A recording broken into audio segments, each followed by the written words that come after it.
Hi, welcome to another edition of The Grueling Truth, brought to you by Gridiron Mo, a new interactive football app where you get to call what you think the offense or defense should do during a live NFL game, and you also get to see what all other fans call. Check out Gridiron Mo at www.gridironmo.com. Hey, as always, guys, I'm your host, Mike Goodpaster. Right now I want to welcome in my co-host, Matt Andruscavage. How you doing tonight, Matt? Very good, Mike. Good to be here. I'm excited about the show tonight. Well, definitely. We got a great show tonight. Our guest tonight was the quarterback for the Houston Oilers from 1971 through 1973.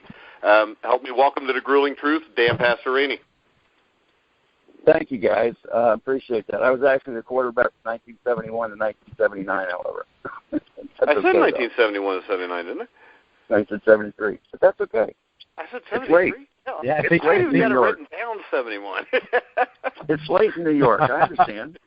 But, hey, so you grew up in a small town in California. Can you tell us a little bit about what your life was like growing up, when you started football, what other sports you might have played? Well, I grew up in Sonora, California, and my parents were in the restaurant business. It was a booming town of about 1,300 people. And I wound up going to boarding school in high school at Development Prep in San Jose, California. And I played two sports. I played football and baseball. And after I was in high school, I guess it was my freshman year in college, I was drafted in 1968 by the New York Mets. And I played shortstop, and I liked playing baseball. I liked playing every day. I was a pretty good hitter. And they drafted me way down, and they said, we kind of understand you want to go to college and play two sports, and that's why we didn't draft you high. But they said they wanted to make me a pitcher, and that was the same year they drafted a couple guys with the name of Tom Seaver and Nolan Ryan. I don't know whatever happened to them. I think they did okay. And that they wanted to make me a pitcher, and I often look back on it now, especially with the NFL's pension and whatnot. I probably should have played baseball. It would have been better off. But I played both sports in high school, and I went to college on a baseball scholarship at Santa Clara University, where they allowed me to play football as well. And basically, I was there to play football, but I was on a baseball scholarship. And unfortunately, I was hurt a lot in football throughout my career in college, and was fortunate enough to play the last two games of my senior year and get selected into the East-West Shrine game and the Senior Bowl game. And fortunately had good games and was selected captain of the team and won most valuable player in the East-West game and most valuable offensive player in the Senior Bowl game. And that kind of vaulted my stock, and consequently I was drafted the third pick in the first round by the Houston Oilers, and that was the year 1971 when they drafted Jim Plunkett, number one, that went to New England, Archie Manning, number two, that went to New Orleans, and me, that went to Houston Oilers. They also drafted Lynn Dickey. They drafted quite a few other quarterbacks that year, and Kenny Anderson and Joe Theismann. So it was a pretty good crop of quarterbacks that came out that 1971 season. But that's kind of how I got into sports. Well, you mentioned how, you're playing baseball. You got in on a baseball scholarship and ultimately chose football. Now, I know you kind of described that. Was there a personal preference for you? Would you have rather played baseball at the time, or were you pretty content to go into football? Actually, I wanted to play both sports in college, but I really thought about baseball. I really did, because they offered me pretty good money. In fact, they offered me probably more money than I made my rookie year in football. And this is 4 years prior. And I really thought about it. And, naturally when you make a choice like that as a young man, actually a kid, you wonder what might have been. And, looking back on it now with the injuries and whatnot, yeah, it might have been a good choice to play baseball, but, you can't look back. I made my choices, both good and bad. But I've met a lot of great people in the game of football, and I don't regret that one bit. That was, it was a tough experience, but it was a good experience as far as I'm concerned. Well, as you mentioned, you were drafted in the first round by the Houston Oilers, third pick. What was it like going from a small town of 1,300 people to Houston, Texas? Very strange. I was always kind of an introverted kid when I was, believe it or not, when I was in college and high school. And all of a sudden, I'm a kid from a town of 1,300 people, and I stepped off the airplane into Houston, Texas, and everybody knew me. And I was looked upon as this savior that was going to turn this franchise around. And I knew absolutely nothing about the Houston Oilers. I didn't know much about the AFC at the time, which had just come from the AFL. And I really didn't know what I was getting into. But, I just put my nose to the grindstone and started working hard, and everything took care of itself after that. Well, the Oilers were definitely not a good team the first couple of years that you were there. No, they weren't. Did it cause you to? Did it cause you, to doubt your decision, your own abilities, or anything like that? Or did you just go through it and never really give that a thought? It was very difficult. I mean, nobody likes to lose, and going through so many different changes was very tough to handle. We had coaching changes. We had like one. Hold on here a second, guys. I'm just getting into the house here. We had coaching changes. I think we had 5 coaches in the first 4 years, and it was really kind of. About 1973, when we had our second back-to-back 1-13 seasons, I was pretty much wondering if I maybe should have signed that baseball contract. And, the horizon didn't look very good.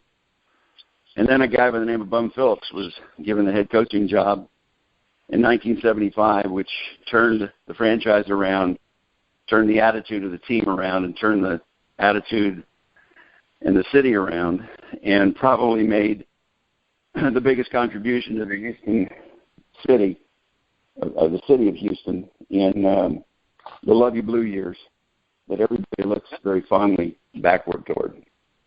Now, you brought up Bum Phillips, who arrived in 1975. I think that Bum is one of the most underrated coaches in NFL history. I mean, very innovative with his defenses. Can you speak on what kind of a coach he was to play for, and how he changed the culture of the Houston Oilers? Well, he was a guy that came in, and we didn't have any scrimmages. First thing he said was, we don't have the Houston Oilers on our schedule, so we're not going to hit them. And we were practicing in shorts and shoulder pads most of the time, and we wore the shoulder pads and helmets when we did basic drills, but there were never any contact drills. He filmed all the practices. He, innovated the 3-4 defense. He had short practices because we had everything scripted, that we wanted to run through plays and see what they look like on film and formulate the game plans for that coming week. He encouraged everybody to get to know each other individually. He said, I don't want you guys hanging around the guys you normally hang around. Get to know your teammates, get to know about their families, get to know them as friends. And he said, pretty soon it's going to seem like a family atmosphere. And he said, the reason I want you guys to be like family is because he said, you'll always fight for your family more than you will for your friends. And so he did that. He was able to do that not only with the football team, but he did that with the city as well. He was a great coach. The Oilers draft. Oh, I'm sorry. No, he was a great coach. There's not a player that I've met that hasn't asked me how it was playing for Bum Phillips, and there are a lot of players that would have loved to play for him. The Oilers drafted Robert Brazile in 1975, who really was the prototypical for linebackers today. Can you talk a little bit about Robert and the effect that he made on the Oilers' defense? Robert changed the defense tremendously, and he really changed the game tremendously. Without Robert Brazile, you don't have Lawrence Taylor. Lawrence Taylor would have never been discovered as an outside linebacker. But Robert Brazile definitely deserves to be in the Hall of Fame because he was the prototypical linebacker. He was the guy that could stay with the running back coming out of the backfield and follow him all the way down, cover him all the way down the field, one-on-one. He was a hell of a pass rusher. He was, big, strong, fast. He could run like a 4.5 40. The guy was a tremendous athlete, great player, great team guy, great team leader. And I'm proud to call him my friend, and I'm thankful I played against him played with him and not against him.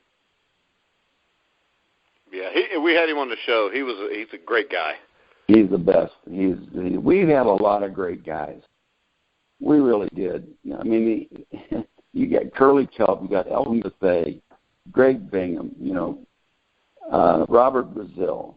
We had, Earl Campbell. We had Carl Mock. We had a bunch of misfits. But we as Bum used to say, we weren't pretty dancers. He said, but you dance every dance. And that's kind of the attitude we had. We just, when it came time to play football, it was all business, and don't leave anything on the field. Well, you talked about how Robert Brazil changed the culture on the defensive side of the ball, but in 1977, I think a couple things happened to really help the offensive side of the ball. That was, number one, the drafting of Earl Campbell, and number two was, I think Joe Bugle was hired that year as your offensive line coach too, wasn't he?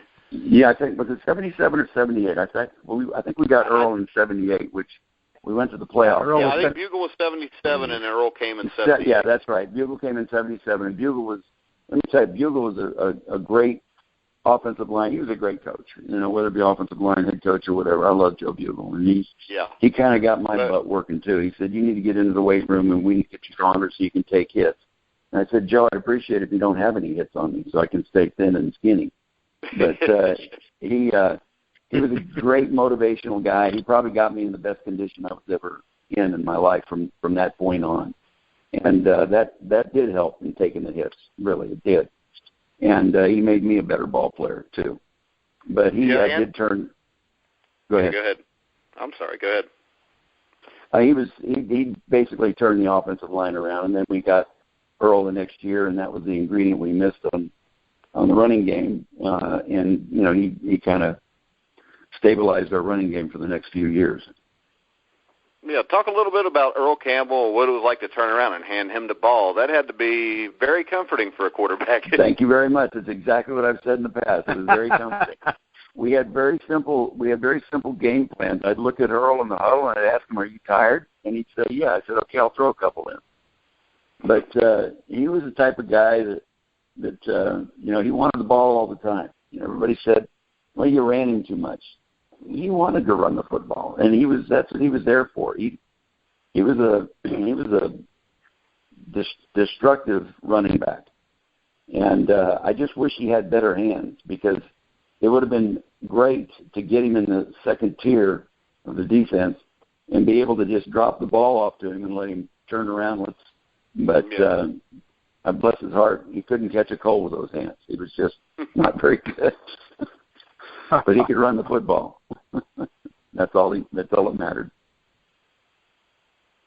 Now, there's probably, a handful of games that I wish, if it were possible, to go back in time and actually go and sit and be a part of it. One of those games would definitely be the Monday Night Football game in 1978, known as the Love You Blue game, the 35-30 Monday night game, the victory over the Dolphins. Can you talk a little bit about what the atmosphere was like at that game, and just everything that happened that night? What was it like? It was absolutely crazy. It was one of the first nights that we've been on Monday night in a long time, because of us being the doormat of the NFL. And we were having a pretty good season, and I think it was later in the season that we played them. And that's when Love You Blue was introduced to the city of Houston and to the world. There were pom-poms and Love You Blue placards. Everybody in that stadium had one of these things, and when you walked out, it was just a sea of blue, and the fans were just going absolutely nuts that night. And it was one of those games that was like, okay, whoever has the ball last is going to win the game. And we wound up getting the ball, which I thought was going to be last, with I think 2 or 3 minutes to go. And, I told Bum, Bum says, just, You get a first down or two. Just run the clock out. No problem. So I get up. Most of our plays were called at the line of scrimmage. We had a check with me system. So I audible to toss 38, and I toss the 34, and turns the corner, and he goes 80 yards for a touchdown, which culminated an evening of 199 rushing yards. And this guy still had enough gas after carrying the ball, I think it was 36 times at the end. And he still had enough gas to outrun the secondary players, the defensive backs, to the goal line. And it was an incredible performance. And, I kind of came off the field almost in an apologetic manner, looking at Bum, and he said, our 7 points is good. And we ran our defense took over from there. We were able to beat them. And I think Howard Cosell said that game was the best Monday night game in the history of the NFL at the time. And I'm sure it was. It was a nerve-wracking game to play in. But I liked the outcome. Now, you were known as one of the toughest players in NFL history. Bum Phillips said that you were as tough a player as had ever walked the earth. I know you played through a punctured lung, broken ribs. I know one of the things you're really famous for is the flak jacket. Can you tell us how you got involved with the flak jacket, how that was first brought up to you? Yeah, first of all, I played hurt, but I didn't play with a punctured lung. It could have been, but I didn't play with a punctured lung. It's amazing how you never let the facts stand in the way of a good story, and it gets blown out of proportion. But the stories always get bigger as the years go by. I know. But we played the Steelers, and I wound up breaking 3 ribs, and right under the shoulder blade. Got hit pretty good. 2 of them were fractured, or 2 were broken in half, and 1 was fractured. And I'm laying in the hospital bed, and the guy knocks on the door, and he comes walking in. And he goes, Mr. Pastorini, yeah, and he comes walking in. He's carrying a brown paper bag, and his buddy's carrying a baseball bat. And I'm thinking, these guys bet the ranch in the game. They're going to pummel me to death and carry me out of here in that bag. And I was so sore I couldn't even reach up to get the button to call the nurses to protect me. So this guy pulls this thing. It was Byron Dunn, and he pulls this thing out of his bag, and he holds it up against his ribs. And his buddy's over there spitting in his hands and grabbing the bat and whacking 3 times as hard as he could, and this guy didn't blink. And I looked at him and I said, I'd like to have one of those. He said, okay, fine. He just walked out of the room. And that following Tuesday, I was at the practice facility and getting ready to, kind of go out and go through walkthroughs and stuff and do what I could. And he shows up with this vest, and it was made out of the prototype was made out of a Navy SEAL life vest, which was basically a rubber life vest that had these little thin air channels, air pockets throughout it, in kind of a serpentine type design. And he had this Kevlar patch with a little bit of foam rubber over on top of that, glued to the area where my ribs were broken. And the theory was that when you hit the pad where the point of impact would disperse around the point of impact, which it did. And it really changed the game. It protected me the rest of the season. However, I was shot up with Marcaine and Novocaine to the tune of 24 times a game. They shot me up 12 times before the game, right before we went out for kickoff. And this is probably where the punctured lung came in. The doctor would then listen with a stethoscope. And I had asked him, I said, Dr. Fain, I said, what are you doing? He says, I'm listening to see if I punctured your lung. And I said, how deep did you go? He said, I went all the way into your lung. So, your rib cage is kind of like a bunch of, you've seen short ribs and beef ribs. They shot me the first time on the outer part to numb it. Then he'd stick the needle in a little deeper and get the other side of the rib cage on the inside of the rib cage. And they did that 12 times at the beginning of the game and 12 times at halftime. If we ever got in a 2-minute drill, we'd have been in trouble. They would have had to have a bunch of guys stand around with the tarps up and shoot me on the sidelines and then go back in.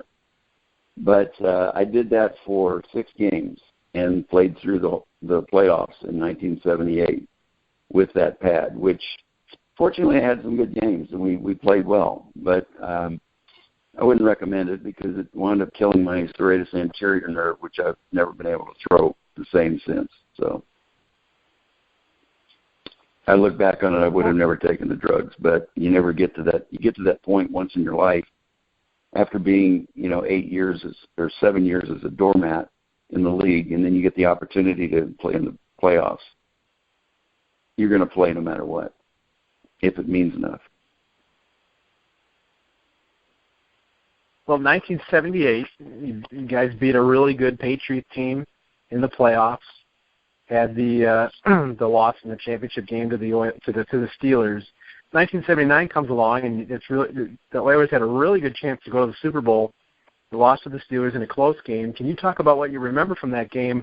In particular, the pass to Renfro, which helped usher in the NFL's use of instant replay.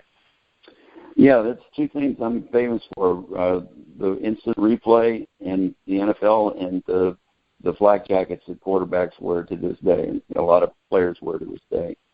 But the Denver game in the first playoff game, the wild card game, I ruptured a groin.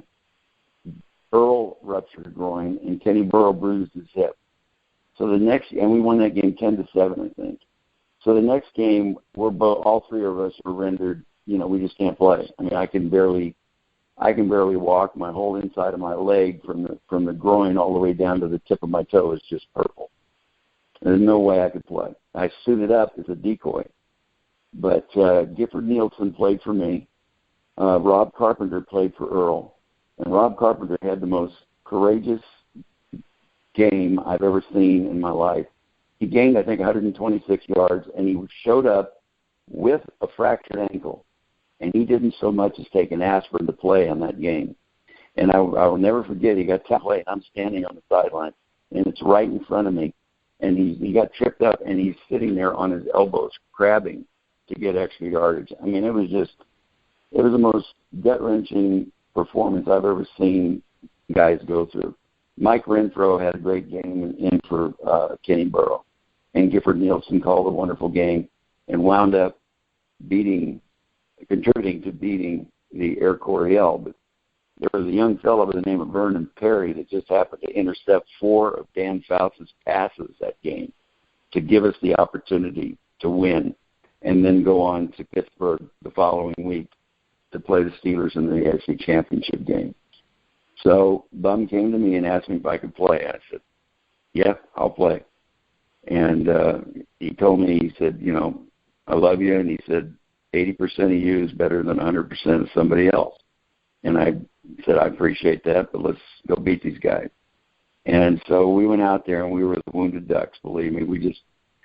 We couldn't do much, and Earl couldn't run, and they figured if they were going to force me to throw, then that would be it. But they were putting people up to stop the run, and we did move the ball a little bit toward the end of about the middle of the third quarter by throwing the ball. And I just told the guys, I said, look, we can't run it. I just need all the protection you can give me, and they gave me great protection, and we were able to move the ball. And consequently, we get down, and it's late in the third quarter, and they pass to Renfro on I think the 7 or 8 yard line, something like that, and they called it incomplete, which it was clearly a touchdown. Well, against the Pittsburgh Steelers, you can't give up any points. They're hard enough to come by, and to give up, that touchdown, I would have liked our chances going into the fourth quarter with the score tied. We had them on their heels a little bit, and we were hurting them with the pass. And I think we could have softened them up with the pass and maybe developed another running attack to counterbalance everything. But you never know. It could have also awakened a sleeping giant. I would have liked to think that we would have had a chance to beat them, but I can't say that we would have beaten them had we gotten that pass. They were a good football team, and they were a very good representative of the AFC that year. And a lot of people thought both in 1978 and 1979, and I have to agree with them, that the AFC Championship game, both of those years, was the true Super Bowl because those are the two best teams in the NFL, and I do believe that wholeheartedly. Yeah, well, in 79, I believe you guys beat Dallas on Thanksgiving on a Thursday in Dallas. We did, and the year before we beat the Rams. That was Isaiah Robertson's introduction to Earl Campbell Yeah, a shredded jersey. Well, he also came in to knock him out, and Earl was off balance and headbutted him in the chest. And the next thing that hit the ground was the back of Isaiah's head. It was a pretty awesome well, Isaiah's not the only one power. that did that happened to him, I don't think, in the late 70s. So. But end of the 79 season, you were traded. I've heard before that you asked to be traded. Was that true? And if it was, what were the reasons behind it? I actually asked in 78 after the season.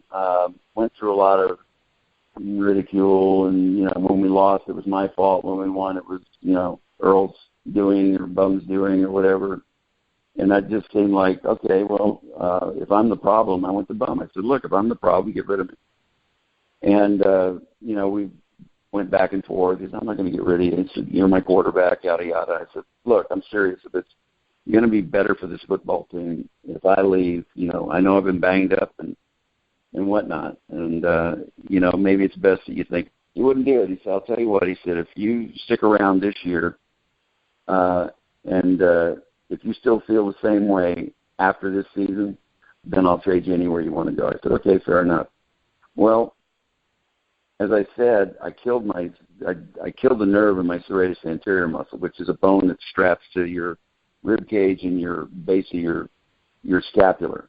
And when you're a quarterback or a pitcher or anything, when you do a throwing motion, the function of that muscle is to move your scapular around your rib cage to get it out of the way to get your arm in position to throw. Well, mine winged. It wouldn't rotate. It just popped up, and it restricted my arm getting back into position. I wound up kind of pushing the ball. And then the first half of the season, they had rigged up a brace that would hold my scapular in place and allow me to throw somewhat. But my arm was very weak the first half of the season, and the strength kind of came back toward the end of the season.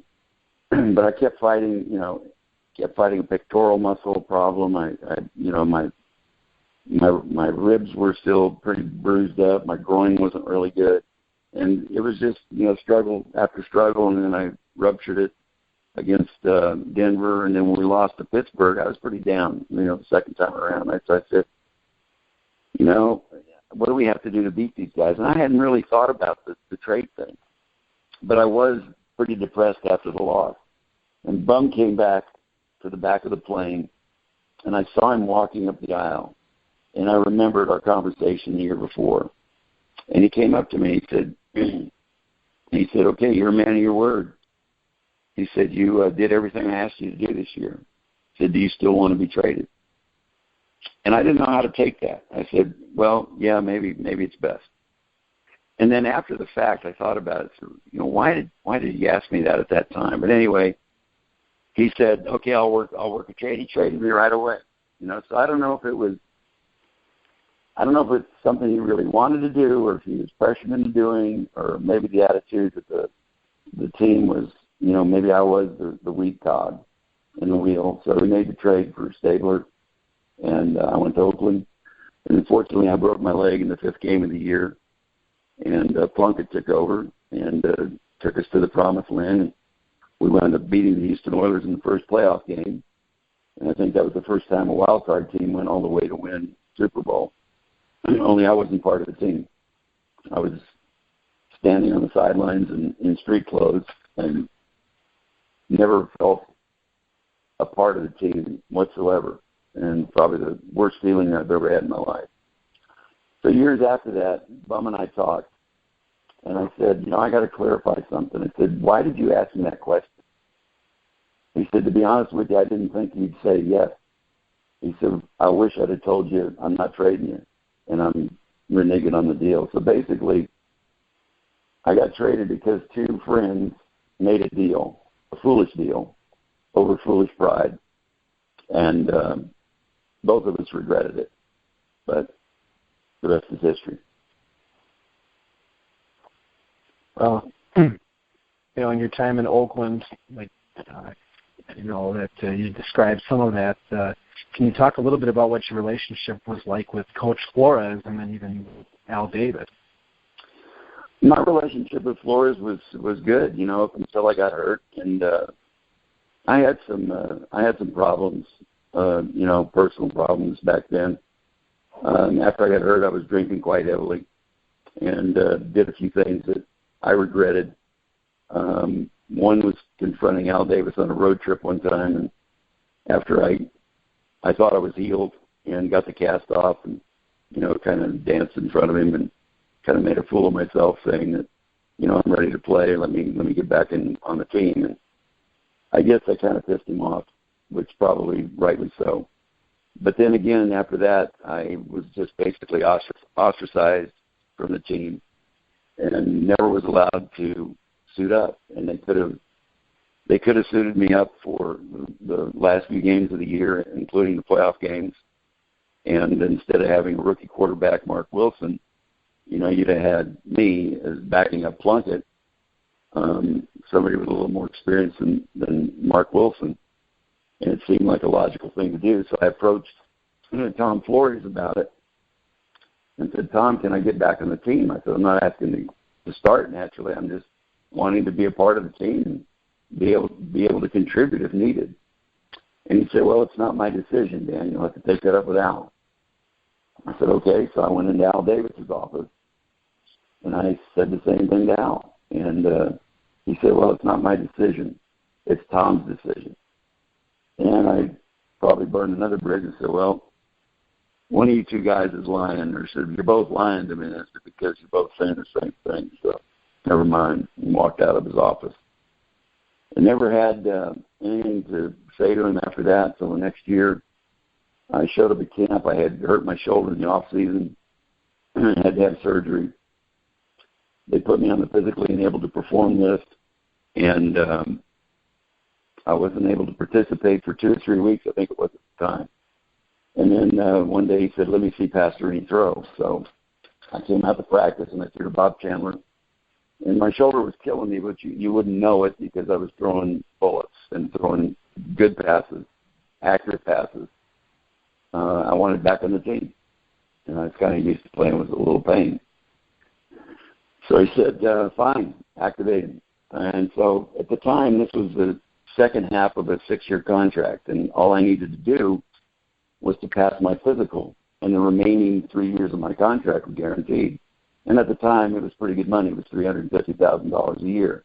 I had $200,000 up front and $150,000 deferred. And so anyway, I was able to play in the last preseason game of the year against New England. I came in the second half. We were down 21-0 or something like that. I brought us back a couple of touchdown passes, played well. We got the ball. They went ahead like 24-21. We got the ball back, and with about 1 minute and 30 seconds to go. And I said, okay, plenty of time, guys. Let's go. Let's march down the field. I hit Cliff Branch in the crossing route. Ball pops up in the air. Steve Nelson intercepts the ball, runs the clock out. Game over. I felt good about my performance. It was a preseason game, and I felt, okay, I solidified myself. You know, now I'm on the team, you know. The next day, Al Davis wanted to cut me. So he came up to me and said, you're cut, which I couldn't believe. Totally shocked me. And I said, well, you can send my checks here at this place. And he said, screw you, I'm not paying you.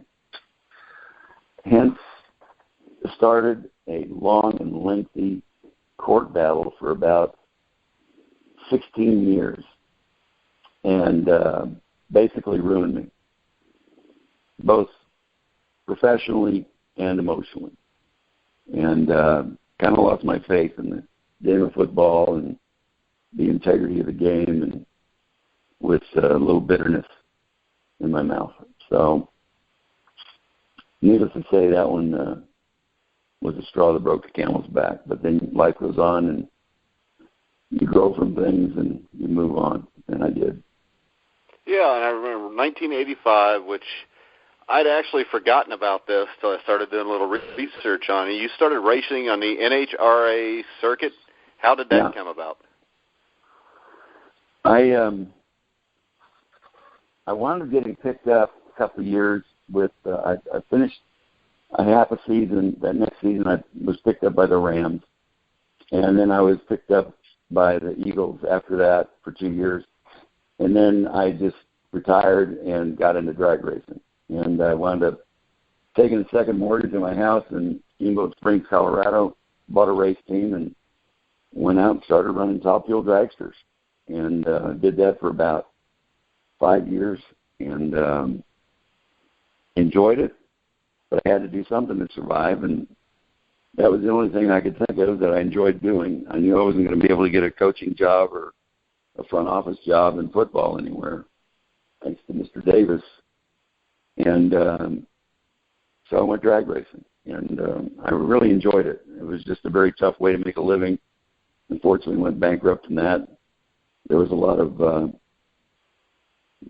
financial problems with not getting the money from Al Davis, which kind of hurt, but still fighting him in court, money going out and nothing coming in. Yeah. So that was my stint in racing after that. What was it like for you to win your first national event, and how would you compare it to what it was like to win like a big football game? Well, it was very gratifying. I had the week before I was ready to throw in the towel. I said, we're out of money, and we were match racing around the country where they pay us a fee to show up. We'd run a couple of laps in a car hard, but nitromethane is pretty tough on any car. And wound up hitting the bottom of the barrel and just didn't have any money left. And my dear friend and sponsor for my race boat days, Larry Anderley from Baytown, Texas, said, Dan, I got a good feeling about this race. Here's $10,000, go. So I said, okay, Larry, but I said, this is it. If we don't do well with this, we got to give it up. And I happened to go to Columbus, Georgia, and made it to the finals. And we're the last pair, and the rain starts to come, and they shut it down, and we had to run the race the next day. And it was the only national event, I think, run with nobody in the stands. And I wound up beating Gene Snow in the final and won my first race, which gave us some credibility. Had a really hand-picked crew of a bunch of guys that, weren't on some other teams, and they were kind of nomads that were roaming around the circuit for years, and just everything, came into play for us, and we're at the right place at the right time. And then we were able to sign Coors Light for about 3 years, which we kind of gave away a little too much, but we needed the money. And unfortunately, it wasn't enough to really run that competitively. So we hung around for 3 years, and then that was it. Well, we've had a lot of past guests who played in the NFL about the same time as you did, such as George Visger, Matt Blair, and they've all had problems. The NFL does nothing to help them. What is your opinion of the NFL today in regards of how they take care of former players who have basically made them unbelievably rich? I think it's disgraceful. I really think they've turned their backs on the pre-93 players. Our pensions are minuscule. There's no reason why the NFL, which is the richest of all professional sports, doesn't take care of the few players pre-93, and it's more of an attitude, delay, deny, and hope we die, which is happening. But you hear about these lawsuits that, and I was one of the lead plaintiffs in one, and the settlement in that was ridiculous, and they're talking about a common good fund that's not going to give any direct benefit to the players, nor will this concussion case give anything directly to the players, with the exception of maybe 5 or 6 people that need help now, and that I'm in favor of. But there are 20,000 guys that are retired out there. Not all 20,000 of them, but a substantially large number of them have issues, and the NFL does not take care of them the way they should take care of them. And they talk about this $750 million settlement, the attorneys take their $120 million up front, and this is payable over 60 years or something like that. Yeah. So that's not going to give the players any really direct benefit. By the time, right, if I'm 80 and I need help from that fund, I think I get like $50,000. So what good is that going to do me if I've got dementia or, Alzheimer's, or can't take care of myself? What's that really going to do for me? Yeah, and I think the people that really dropped the ball here were the NFL players' unions in a lot of cases. Gene Upshaw. Absolutely. I mean, they just, Gene Upshaw, and all of the former players association should be embarrassed. They're in the new regime doesn't do any more for the players. And Gene Upshaw's family is still getting paid, substantial money. I mean, he's dead, and yet they have a better pension for the family, his family, than we do as players. And there's a lot of guys that, the vesting age when I played was 5 years. Now it's 3.5 years, and you would be surprised at the players that go 3 years and maybe 7 games or 6 games, and they don't get a credited season. Yeah. And they don't get any benefits. They should be ashamed of themselves. They really should. Goodell is a bad commissioner. I mean, this thing about Deflategate, give me a break. This is so ridiculous. When did they make a rule? You have players suffering and they're worried about a ball that may not have had so much air in it. Exactly. We all know every Exactly. team does everything they can to get an advantage. We all did it. It was a common practice. We massaged the ball because we wanted to feel comfortable throwing them. Punters they have punting balls. Well, what are punting balls? They're softer balls so they could punt the ball. They're not kicking those hard balls out of the boxes. The ball out of the box is the hardest thing in the world to throw.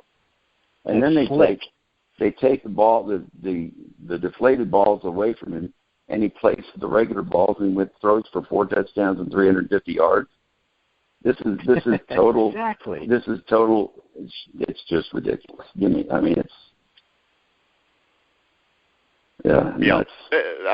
They make way. We have more important issues in the NFL than deflated balls. It's just like you talked about the painkillers.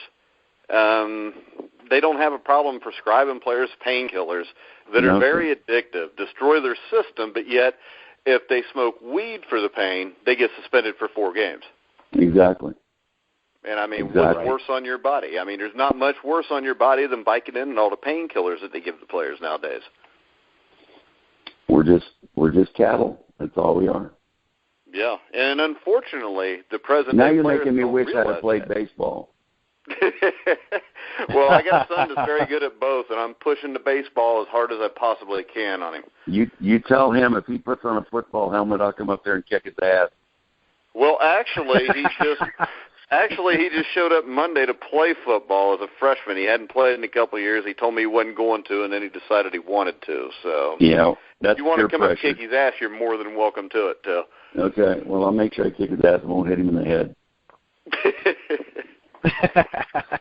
But hey, I want to remind everybody you're listening to The Grueling Truth on NGSC Sports Radio. Our guest, former Houston Oiler Dan Pastorini. All this is brought to you by Gridiron Mo. Make sure you check it out. The football app just came out. It's www.gridironmo.com. Go ahead, Matt. Well, I know you wrote a book. Can you tell us a little bit about what that experience was like, and also where our listeners can buy it?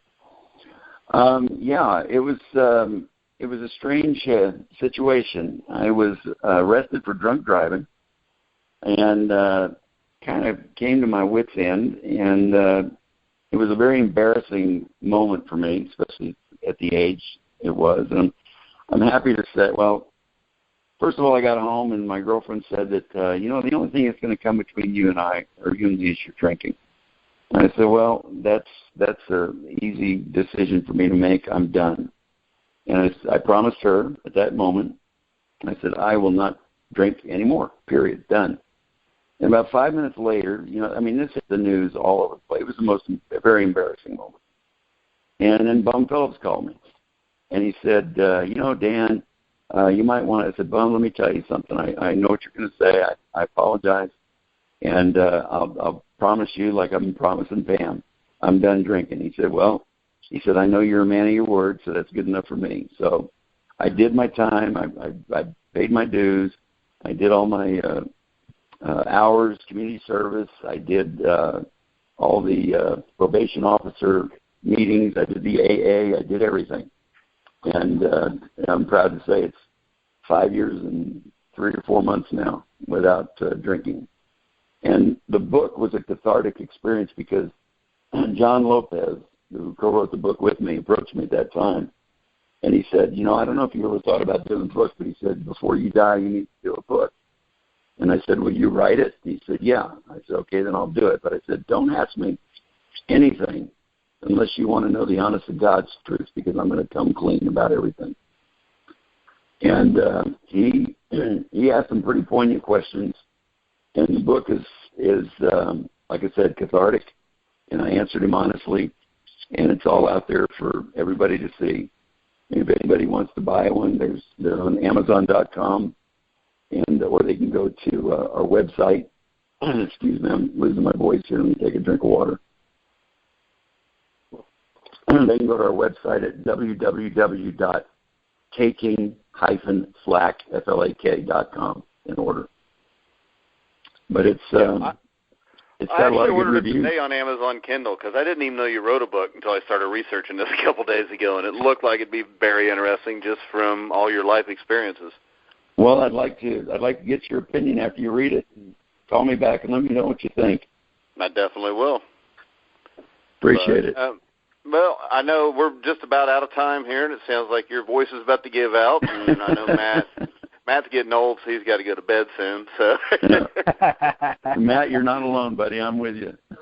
But I know you have a lot of other business ventures. I was checking that out online today. Charity work. Anything you want to tell us about? Any websites you want to let people know about? Sure. Yeah, absolutely. I've got a spice line called Dan Pastorini's Texas Style Rubs. You can find it at danpastorinisqualityfoods.com. And we also have a charity. And you can find out about our charities at danpastoriniCharity.com or .org. And on September 24th, in honor of the 40th year anniversary of Bum Phillips taking over the head coaching job of the Houston Oilers, we're having the Bum Phillips All-American Opera is being brought here at the Stafford Center in Sugar Land, Texas, and for all the world to see. And I said I saw it years ago, or about a year and a half ago, in New York. I saw the premiere up there, and I thought, Bum Phillips and opera don't belong in the same sentence, but I got to see what this is all about. And I was sitting there with Wade Phillips, who was sitting to my right, and we watched this story unfold. And at the end of it, I'm sitting there, I've got tears running down my cheeks. I look over at him, he's got tears running down his cheeks. And it was a very moving experience. And I said, this has to come to Houston, Texas. So my charity is bringing it here. We're underwriting it with sponsorships and donors. And we're going to have a premiere on September 24th in honor of Bum. And all the proceeds will go to Bum Phillips Charities, which is to build a camp, a Heartsign camp on his ranch down in Goliad, Texas. So far, they've built about 3 structures so far. And his daughter, Kim Ann, teaches deaf kids. And they teach about 12 or 13 kids, maybe more, at the facility now. But they want to build a summer camp for deaf kids to come and enjoy the summers there and experience the ranch activities and to have more Heartsign classes to teach deaf kids. And our goal is to get this puppy built with the money we're going to raise from the opera. And then I have a golf tournament in October and a gala that benefits Be an Angel Foundation, which helps the profoundly deaf kids and the multiply handicapped challenged families. So I've got a busy schedule, but it's worth it. Sounds good. Is there let's see, did you give a website for your business, the barbecue rub? It's dpqualityfoods.com or danpastorini.qualityfoods.com. Okay. And the charity is danpastoriniCharity.org. It was an absolute honor to have you on the show tonight, Dan. I really thank you for coming on. Thank you very much, guys. I really appreciate you having me, and it was great talking to you.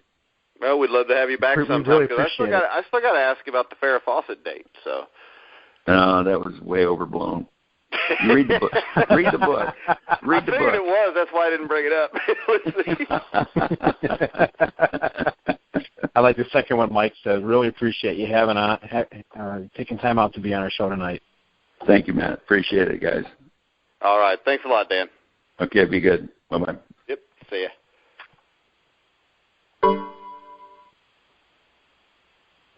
All right, guys, remember, tomorrow night we will have Paul the Punisher Williams, former welterweight champion of the world, on our show.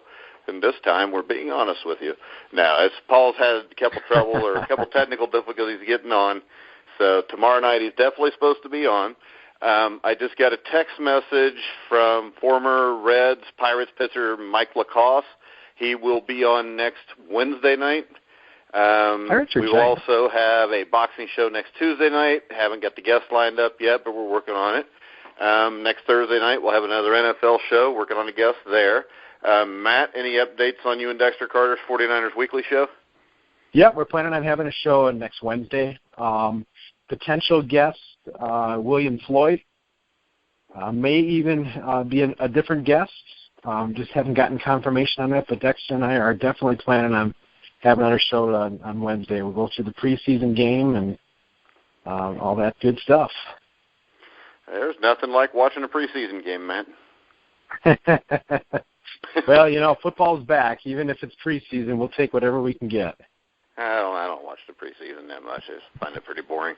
I just watch when the starters are in, and I usually fall asleep. But I'm actually excited to watch some of the rookies and just to see what they look like and stuff. I'm interested to see who makes the team and who doesn't.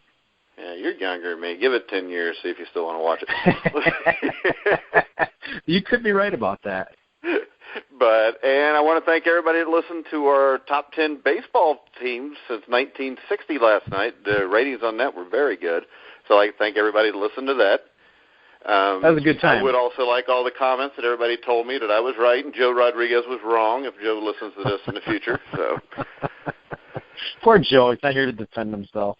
I've been in that position before. Well, it doesn't matter. We could call him.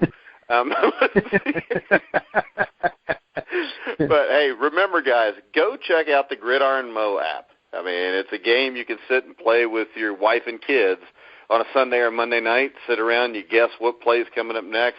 It's available on, I think, Apple, iTunes right now.